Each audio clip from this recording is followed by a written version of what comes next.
What is going on, my friends? Welcome back to the channel. So paint on the Toyota pickup is done. There's the cab, there's the bed, we got doors here, and then all my other parts are outside of the shop. But before we start putting this thing back together, I want to do some bed liner. The inside of the bed definitely needs some bed liner, so I haven't touched that. We need to clean this all up and get this ready for bed liner, and then I figured I'm gonna do the inner fenders on the cab as well. So here's the inside of the bed, not in terrible shape. I mean, there's a little bit of damage. It's kind of low right in through here a little bit, but I mean, it's the inside of the bed. It gets beat up anyway, so I'm not super worried about that. One thing I kind of want to do is fill in some of these holes up here. I don't know, they had something mounted there and it kind of cracked. It's cracking out these holes, and I just kind of want to weld those back up, smooth those out, and then we'll fix that. Tailgate, I think we'll do the inside of the tailgate here. We'll just mask kind of that line there and just do the inside, and that cover, this cover goes over here. We'll do that as well. And then, like I said, inner fenders, I did have to do a little bit of sandblasting on this side down in here. There was some rust from the battery acid. Must have had a bad battery and it was leaking down. So we got all that sandblasted. That just needs some epoxy and some bed liner. So I think I'm just gonna kind of come in through this area here and just do this whole inner fender. I'm not gonna come up here. This is all covered up anyway. So maybe just to that line there, we'll do the bed liner. Now, as far as prepping everything out, I like to use this nylon cup brush. This is, they say it's an 80 grit, but the really nice thing about these is you can get into all these cracks, all these ridges, and all the contours of this bed. So that is really fast. It's really quick and easy to scuff everything up. And then we'll have to pay a little bit more attention to some of this rust here, maybe a wire wheel, just to get that all cleaned up. But we need to get this cleaned up with this, some wire wheel, and then all the bare spots and the rusty spots that we have to grind out and clean up. We'll hit that all with epoxy primer just to get a nice coat over the bare metal. We don't need to do everything. It's going to be just fine over the painted surfaces, but the bare metal we really need to use some epoxy primer on.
Well, we're all loaded up with epoxy primer. Now, I had a lot of questions about the light I'm running on my gun from the last video when we were painting. This is the Luma 3 light, which they make the mounts for just about every spray gun, and it mounts right to the side of the gun. And this thing is bright. It works so good. There's a few different settings on it, and I've really been liking the light, just for you guys that were curious. Now, I know I said I wasn't going to epoxy the entire bed, but there's so much bare metal with how much I had to take off with the amount of rust and everything in here. I think I'm just gonna coat the entire bed with epoxy primer, and then, I mean, this tailgate, there's only just a couple little spots, so I think I'm just gonna touch that up.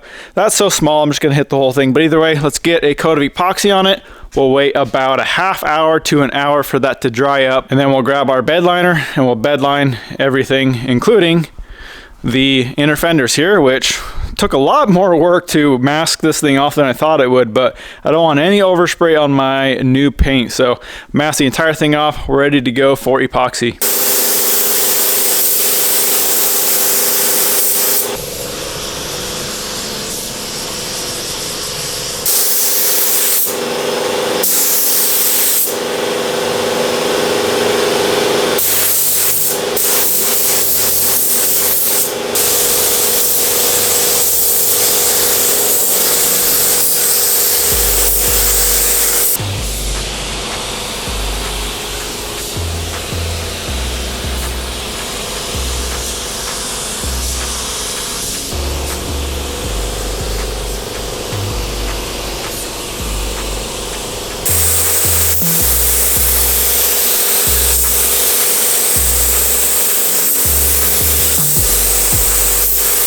Well, that's what she looks in primer. We are ready for our bed liner. So like always, we're using Raptor liner.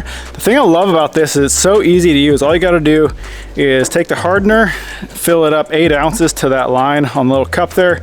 You dump it in the bottle, you shake it up, and then you thread this gun right into the bottle, spray, and they give you a gun every time, so you don't need to worry about cleaning this thing. You just throw it away, and when you buy a new kit, you get another gun. So let's mix some of this up. I got some leftover 3 bottles from a different job, and then I have a whole nother kit, so we got plenty to go around. Should be plenty to do everything we need to do. So let's get it mixed up, spray it out, and see how she looks.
Well guys, we're officially done painting. We got all the bed liner in and it looks so good. I really love this Raptor liner. As you guys know, every project I need a bed liner material for, I go with the Raptor liner because it's so easy to spray. It's cheap. The entire kit is like $130, I believe, with the gun. And like I said, it's so easy. You dump the hardener in the bottle, you shake it up, and you thread the gun right onto the bottle and spray it out. It works so good, and it's actually very durable. I've done complete trucks with it. I have a little mini truck that I've done with it on the inside and out. I did the entire thing with it. I beat the crap out of that thing in the woods and hauling wood with it, and that Raptor liner is holding up so good. So I got a couple of tips for you if you are not familiar with Raptor liner or if you've never used it before. So there's a few different ones. There's a black, and then there's also a tintable one, so you can tint it any color. You just have to get the color from a paint shop, and then you just mix it in. It's like a cream colored, but once you tint it, you can tint it pretty much any color. So I've done that before. It works really good. But I will say, buying a kit, you get 4 bottles, and I feel I've done it with 4 bottles. I feel like you need more, especially for an entire bed when you do the tailgate and the bed. I don't know, maybe I just like to put a little extra on, but even a 6-foot bed, I feel like spraying on 4 bottles just isn't enough. And being that it's so cheap, I would just buy 2 kits. I pretty much had 2 kits. I had 7 bottles. I used it all, and I mean, it felt right. Like I said, in the past, I've done 1 kit and I just don't feel like it's enough. The next tip is a big one. If you guys have tape lines, like how I taped this line off right here, you have to pull the tape off before this stuff hardens up. Give it like a half hour. You don't want to pull off when it's wet, but when it's still soft, maybe a half hour to an hour, pull the tape. If you wait too long, you risk actually pulling up the Raptor liner when you pull the tape, or you just won't get a nice crisp line. I mean, you can see that. That's a nice, crisp, straight line. Like I said, if you wait too long, it'll kind of start just chipping off the edges because it's hardening over that tape line. So pull your tape off within like a half hour to an hour. As far as gun setup goes, I just use the one they give you here. This is the cheap one. They also make a professional one with a adjustable nozzle, so you can kind of fine tune the texture. I would definitely buy the professional gun if you were going to do like an overall paint job on your entire truck, but for a bed, this one works just fine. And then you're going to need a regulator to thread onto the bottom of that gun, just a simple regulator. And I shoot at about 70 to 80 psi. Some people shoot up to 100. I feel like I get the best pattern around 70 or 80 psi. So that's kind of setup is really simple. I mean, this Schultz gun that they give you has no adjustments. If you buy the professional one, there's just an adjuster on the nozzle here on the end, and you can just dial in and adjust kind of the texture pattern. If you want a really heavy texture or kind of just like a sanded fine texture, you can adjust it. I do have that gun. I use it sometimes, but it's nice when they give you these guns because they're not very fun to clean down the straw and inside the gun. You just throw them away because when you buy a new kit, you get a new gun. So that works just fine for a bed. I mean, even the texture I just did on the bed liner here looks really good. You can kind of get a different texture with different PSIs and how far away you spray from the bed. I like to go like 2 feet. I know it sounds crazy spraying from 2 feet away, but if you spray too close, the texture won't be very uniform and you'll end up with stripes. And then kind of what I do is once I get enough product on, I go back over the entire thing with a mist coat, and that just really evens out the texture. So on the mist coat, you just back up even to like 3 feet and just kind of spray in a circular motion. That way you don't get the striping going on. So I do that, and it turns out really good. You can see on here, there's no striping. I mean, all the texture looks nice and uniform. There's no heavy spots. I mean, you do get some heavy spots, like say on this bed rail here. It is a little bit heavier. The texture is a little more, I don't know, it's just a little heavier texture, whereas this is almost like a sanded, finer texture. I do prefer this look. When you do the mist coat, you just kind of get that fine texture on top, and it just looks a lot better and looks a lot more uniform. Well, anyways, guys, I'm gonna wrap this one up. We got a ton more work to do, but the truck is ready to go back together other than the intake manifold leak. Before we throw the cab on, I gotta figure that out, so that's on the list. But we can start getting the cab back together. We got the whole interior to get back together. We got windows, and then everything in the engine bay that we can get together. I mean, it's completely stripped right now, so we can go ahead and get all the brake system on, brake booster, windshield wiper system, and all that stuff we took off when we painted it. We can get all that back on. And then like I said, I have to figure out this intake manifold leak. It's absolutely driving me nuts, so I gotta fix that before we throw this cab on. Well, I hope you guys enjoyed the video. Why don't you go smash that thumbs up button, comment, subscribe. We'll catch you in the next one.